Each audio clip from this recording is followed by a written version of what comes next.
Salve, dopo mesi finalmente mi è arrivato l'ATK Gear 0, Sky Blazing Sky 0, che è il nuovissimo mouse di ATK. Oggi questo qui questa parte sarà solo l'unboxing, poi per l'analisi dopo l'uso, per cui apriamo la confezione che è molto di qualità, che è già un buon inizio. Il wireless, il ricevitore trasmettitore trasparente, perché c'è la versione trasparente. Io ho preso la versione nera, come vedete, perché è quella da 39 grammi, mentre 44 quelli in versione translucent. Cercavo questa volta di provare un mouse molto più leggero a confronto dei precedenti.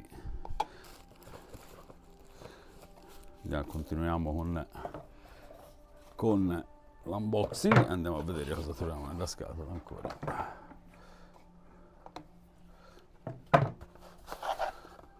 Accessorios part included, e come prima cosa chiaramente troviamo il cavo, che a occhio sembra molto duro, e poi sicuramente ci saranno piedini di scorta uguali a quelli presenti, che non sono nemmeno eccessivamente grandi, dot in caso si vogliono più scorrevole, 8 dot in più, e gli adesivi per il grip. Chiaramente abbiamo tutti i vari manualini a disposizione. Allora, vabbè, chiaramente l'unboxing sarebbe anche terminato. Diamo solamente un piccolo sguardo veloce a questo mouse prima di un'analisi più approfondita. A occhio è un mouse per tutte le prese, con questa bella gobba qui accentuata, e mi piace molto perché la prima impressione è uno dei mouse che a me con i quali mi adatto perfettamente. Mi ricorda un pochino il Dragonfly, poi lo vediamo dopo, più tardi, il Dragonfly del VGN, che ancora uso dopo tantissimi mouse che ho usato, però ritorno sempre su quello da 39 euro. Va detto che un bundle così, confezione e tutto, surclassa nettamente mouse tipo lo Super Strike, che non ha di Logitech, che non ha nemmeno pedini di scorta, per cui come inizio ci siamo. Tutte le caratteristiche, poi le analizzeremo più tardi nel corso del video, sono top in assoluto. Ora su questa versione c'è il controller memory chip interno, non è proprio il migliore, però insomma si parla di differenze veramente minime. Costo 65 euro, per cui è accessibilissimo, 39 grammi, mouse multipresa così a occhio. Anche sul lato taste mi sembra rosellina, rosellina fa quasi paura così. E niente, così come prima impressione, prima di approfondire, devo dire che mi gusta molto. Speriamo non si macchi velocemente, perché questo coating forse può dare questa impressione. Bene, continueremo con l'approfondimento per bene dopo averlo utilizzato un pochino, per cui proseguiremo con più indicazioni. Oggi dall'esterno del mio posticino al mare andrò a analizzare la TK0, che è un mouse molto interessante, uno degli ultimi usciti da questa azienda ATK Gear, che sta fornendo dei prodotti veramente validi a dei prezzi non eccessivi, e analizzerò la versione in black e non quella trasparente, perché quelle trasparenti hanno un peso superiore, sono 44 grammi senza piedini contro i 39 di questo senza piedini. Dopo l'unboxing andiamo a analizzare il prodotto, e ho preferito, dicevo, questa versione qui perché avendo avuto un'esperienza terribile col Super Strike con tutto quel peso, sono più ormai abituato ad avere mouse sotto i 50 grammi, e questo con 39 va perfettamente incontro alle mie nuove esigenze, che non sono mie personali ovviamente. Ma per quanto riguarda le specifiche tecniche, tutta la lista completa la troverete nell'articolo. Comunque qui andiamo a vedere così una panoramica generale con sensore 3950 Ultra, quindi è la versione più efficiente e con meno lag teoricamente, che poi sempre nell'articolo troverete anche tutti i dati del reale input lag, click latency e reale input lag, no, del click latency e del mouse movement, perché teoricamente il sensore nuovo dovrebbe dare una riduzione del lag quando c'è il movimento. Comunque questo troverete la scheda completa, il grafico completo nell'articolo. Qui andiamo a analizzare più che altro, in questo caso andiamo a vedere la forma, rotellina, tasti, cavo e via discorrendo. Allora, per quanto riguarda, avete visto nell'unboxing che ci sono una bella serie di peni di scorta, e comunque questi, nonostante alcuni di essi non siano validi, io li ho trovati molto validi. Sono il classico PTF bianco 100% Virgin con i bordi arrotondati a dovere, e qui Logitech dovrebbe imparare, e ricordo che questo ha un costo di 65 euro, per cui nemmeno una cifra eccessiva. Allora, per quanto riguarda la forma, si può vedere, non è un mouse grandissimo, si fa su 120 mm, un po' meno, comunque anche di questo troverete tutto nella scheda tecnica. È un mouse assolutamente multipresa. Vediamo, presa palma ottimale per la mia mano 19 cm, come vedete purtroppo i peli, i cani sono quello che sono, e si trova peli da tutte le parti sfortunatamente, però meglio averli i cani. Comunque dicevo, palm ottimale, finger perfetta, perché ha questa gobba abbastanza pronunciata qui che permette l'appoggio ideale per una presa claw. Mano 19x10, non so se l'avevo detto prima di essere interrotto dai pelucchi. Per quanto riguarda ugualmente la finger, direi senza alcun problema, perché basta spostarsi leggermente più indietro, quindi senza andare a inficiare l'utilizzo dei tasti o la posizione delle dita in confronto ai tasti, per cui è ottimale anche la finger senza il minimo problema, e rimanendo sempre con una possibilità di premere i tasti molto alta. Rosellina mi sembra molto buona. Allora, per quanto riguarda poi, continuando un pochino di panoramica, i tasti sono degli ottici brandizzati ATK, e la rotellina, anche questa ha un meccanismo loro TTC, non mi ricordo preciso, comunque tanto anche questo lo troverete nella scheda. E devo dire che a prima impressione ho detto, oh porca miseria, finalmente qualcosa di veramente valido. Non perde un colpo, lo scroll e il feedback sono bilanciatissimi, perché c'è il feedback, non è durissimo, e si preme bene anche per il movimento orizzontale. È posizionata perfettamente come altezza, posizionata perfettamente a grandezza, mi piace molto perché è adeguata al mio, perlomeno per quanto riguarda il mio utilizzo. Pressione non è leggerissimo, è perfetta. Per quanto mi riguarda, ecco, questa forse è una delle note veramente ottime di questo mouse. Per quanto riguarda il click, forse lo sentirò senza nemmeno dover appoggiare il microfono, comunque me lo avvicino.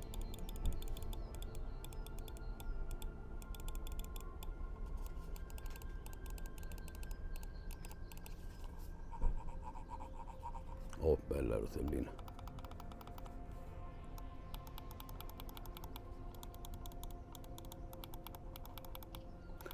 Insomma, niente da dire se non per il fatto che, come vedete, c'è un bel ballonzolio, e la corsa ai tasti, anche sia pre che post click, è abbastanza accentuata. Il click feedback c'è, è abbastanza crispy, come dicono quelli bravi in inglese, e è abbastanza leggera, per cui diciamo, spesso non si arriva a fondo corsa perché non dovendo fare una pressione accentuata per il click non si arriva a fondo corsa, però ecco, diciamo che la corsa è abbastanza lunga, forse troppo per i miei gusti, anche se come vedrete nel grafico del click latency, facendo il test, considerando il pre-travel click, non è così esagerato come visto in altre situazioni, per cui insomma alla fine non è malissimo, anche se a vista sembra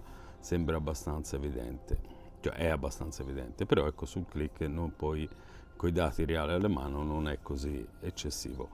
Tasti laterali hanno il blocco, però ecco, diciamo che sono un pochino, come vedete la parte dietro rientra un po', qui c'è il blocco, questo di frontale migliore, questo posteriore un pochino vabbè, però ecco, diciamo che i tasti laterali sono forse la parte meno importante, perlomeno poi io li utilizzo pochissimo, per cui sono praticamente nuovi. Non ha chiaramente nessun RGB, solo un indicatore qui che è della batteria. Allora, per quanto riguarda il ricevitore, è carino nella versione trasparente, personalizzabile con il LED interno, quindi io l'ho messo impostato sul livello di batteria, comunque è personalizzabile, da un bellissimo software che vedrete nella parte, perché la faccio meglio via come posso dire, via screen e spiegazione che fatta a video. Poi magari non lo so, forse se cambio idea la implemento via video, ora vedo. Comunque ancora quello ci deve arrivare. Comunque è un software fatto veramente bene, molto molto completo. Questa parte gommata perché non scivoli, come vedete è molto stabile. E veniamo alla vera nota dolente. Io ancora, va bene che ha un'autonomia veramente, ormai sono un'autonomia che davvero non è più un problema di batteria, ormai non ci si pensa più nemmeno, e soprattutto con 39 grammi avere autonomia del genere è un grandissimo risultato. Ovviamente però bisogna anche pensare in caso di emergenza che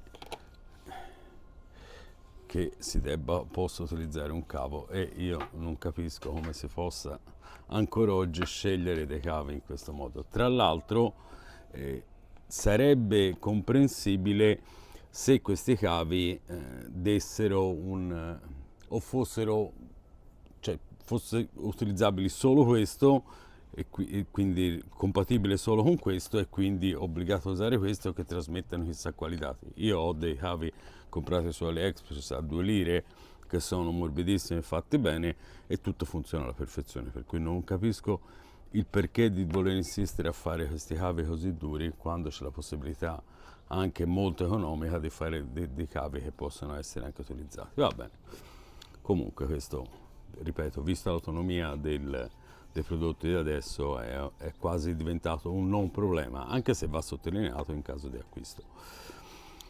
Quindi, allora, tra l'altro una cosa pensavo, nell'unboxing avevo detto ma forse questo coating porta spesso ad avere delle macchie, e sto vedendo che pur dopo l'utilizzo sì, qualcosa rimane, però basta una spugnatina veloce con uno spray anche per vetri e le ditate teoricamente non dovrebbero rimanere, per cui mi sembra che abbiamo fatto un gran bel lavoro su questo rivestimento del mouse.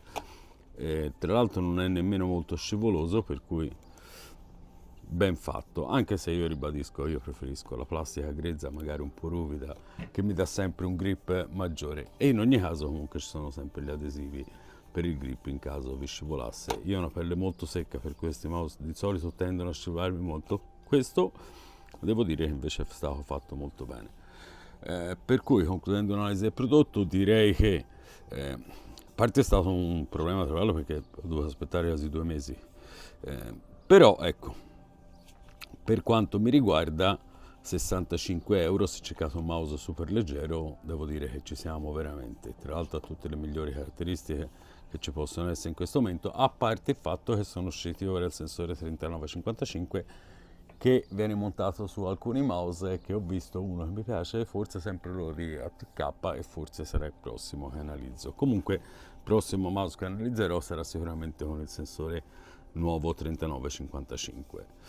E nulla, per quanto mi riguarda posso dire, ho cercato un mouse multipresa, non avete problemi per poterlo con le mani più o meno, ma le mie 19x10, le mie, per cui insomma in questo range qui, un mouse che abbia la possibilità di tutte le prese, consigliatissimo. Unica cosa, mi sarei aspettato, come vedete nell'articolo, un click latency più basso. Si va purtroppo da 6 a 7 millisecondi in ogni impostazione di gioco, e poi, come vedete nei software, ci sono anche impostazioni possibili per il gaming, per Basic oppure per il Gaming Max, dove però ecco, viene ridotto il livello di batteria. Ottimo anche perché vi dà direttamente l'average del consumo, cioè la possibilità di quanto potete consumare direttamente nel software, chiaramente è indicativo, però ecco, vi dà anche un'idea di quanto possa essere l'autonomia a seconda delle varie impostazioni del performance setting. Per cui devo dire, grandioso software, fatto davvero molto molto bene, e gran bel prodotto. Finalmente posso pensionare il vecchissimo VGN Dragonfly F1, che è un mouse da 39 euro, mi ha accompagnato ormai da diversi anni, a costo anche di vendere prodotti che teoricamente erano top, per cui questo ve lo consiglio davvero. Ormai queste aziende cinesi stanno lavorando veramente bene, sono una garanzia ormai. Mouse solido, fatto bene, bel coating, ottimo tasti. L'unica due note dolenti, forse il click latency e sicuramente il cavo. Comunque ve lo consiglio per un'opzione per chi ha anche una presa ibrida o via discorrendo, chi magari gioca con diverse impugnature e cerca un mouse leggero. Questo è sicuramente un prodotto a tenere in considerazione. Concludo questa parte, poi vedo se aggiungere il discorso software via video oppure rimandarlo all'articolo. Per ora vi saluto e vediamo se proseguirò o no. Questo lo troverete dopo questa parte. Ciao e grazie. Alla fine ho optato per far vedere anche il software. Questa è la versione scaricata per Windows, e abbiamo anche possibile la versione per via web hub.atk.pro, e si trova anche nella versione web, per cui per chi non volesse o avesse paura di scaricare qualcosa di cinese, abbiamo la versione web dove si interviene direttamente da browser, che è completa, uguale identica alla versione Windows. Comunque andiamo sulla versione Windows e io rimango sempre con il vecchio sistema di scaricarli, anche se spesso non si trovano così facilmente. Allora, parlando del software, devo dire che a me è piaciuto molto, l'ho trovato uno dei più completi, forse il più completo che abbia visto fino adesso, e anche se poi io non vado a toccare chissà tanto, però insomma diamogli uno sguardo perché secondo me merita. Chiaramente qui sono già entrato, qui si arriva alla home, si va a data loading, trova il mouse. In questa prima pagina troviamo chiaramente come personalizzare i tasti del mouse, versione macro che poi io evito sempre, tanto non mi interessa, non li uso, e CPI o DPI, come scrivo, comunque è corretto il CPI. Io tengo sempre 800, per cui ho ottenuto solo un livello di impostazione. Comunque si possono aggiungere e avere anche la regolazione indipendente degli assi X e Y. Allora, queste sono le versioni e chiaramente sono tutte le impostazioni basi. Passando al performance setting, e qui la cosa si fa molto interessante, perché abbiamo anche l'autonomia chiaramente stimata, indicativa, però insomma ci dà un'idea. Per esempio, se si passa in basic mode a 1000 Hz da 180 alle 200 ore in 8K, 8000 Hz di polling rate, si passa a 30-35 ore, quindi garantisce sempre la giornata in basic mode. ATK Sharp Competitive Firmware si passa a 160, 180 ok e 30, sempre 30-35 in 8K. E vabbè, ora poi dopo si parla di questo, un attimo velocemente appena ho fatto vedere le autonomie si parla del resto. Allora, con il competitivo massimo firmware 33-37, quindi sempre una giornata di autonomia, e devo dire che è molto interessante avere anche questa completo questo qui. Io lo tengo sui 2000 Hz sul Shared Competitive, però devo dire una cosa, che io ho provato col tester OS LTT Tool che uso sempre, e sia a livello di input lag con il tasto che a livello di mouse movement, quindi ovvero sia quando praticamente il test va a misurare la latenza nel movimento, quindi dove interviene il sensore, e devo dire che non ho trovato praticamente nessuna differenza, quindi non c'è a livello di latenza non c'è nessuna differenza. Non ho ben capito dove e quando si possono notare le differenze. Io non credo che sia così tangibile la differenza, però ecco, insomma, comunque ci sono sempre cose in più.